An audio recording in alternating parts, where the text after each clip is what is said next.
Get this right, and it's an effective way of covering rough terrain fast. As if the desert wasn't harsh enough, just beneath the surface lies a lethal reminder of when all this was ranch land. Look, you see these stones just in a circle like this? That's a very, very unnatural shape, which means more than likely this is a hunter's trap of some sort. And I've worked with hunters all around the world, and this is very typical of what they do. They're leaving this shape not only so they can find it again, but also as a warning to other people if they're passing this way. Actually, let's see if we can just trigger this. Okay, watch out. What happens, the animal will come along and tread in the middle of this. Oh God, that's quite a nasty big trap as well. The trap is tethered to a length of rope.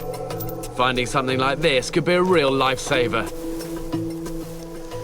It's a little bit of weight to carry, but I've got threads of string from this.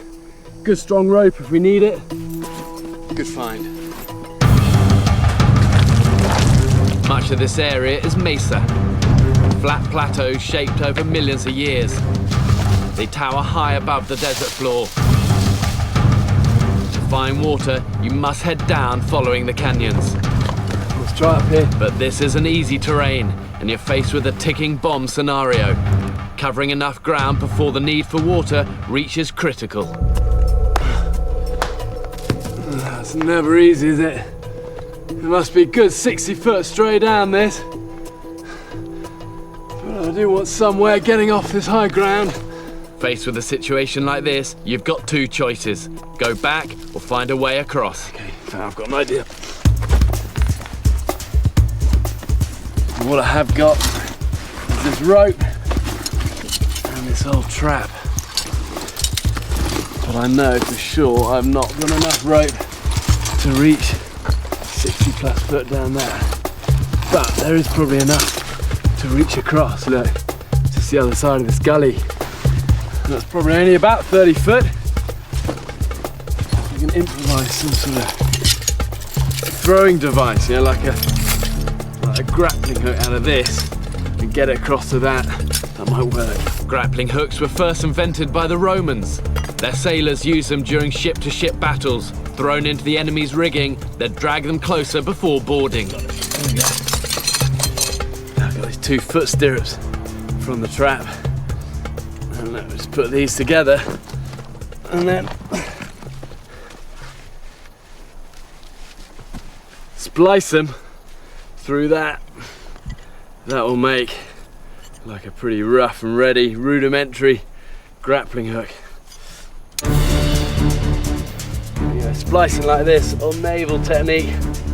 And the reason it's good is it's not only stronger than knots, it also uses up less rope.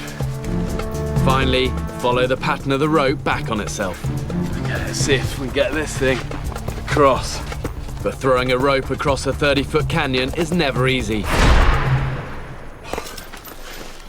Truly terrible, terrible throw. That's the aimer. Next time I get it. The danger here is throwing yourself over the edge along with the rope, so make sure you've got a strong footing and keep your feet clear of the coils.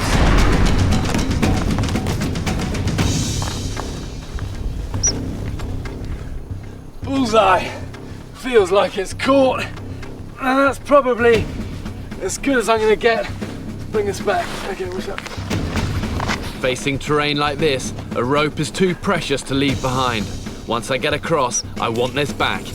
What I've still got there is a chain from the trap, and then this bit of bone as well. Let's get this around here. Threading the rope through the chain should stop it snagging when I try to retrieve it. Well, what I do is use this bone to go straight through the splice of both strands.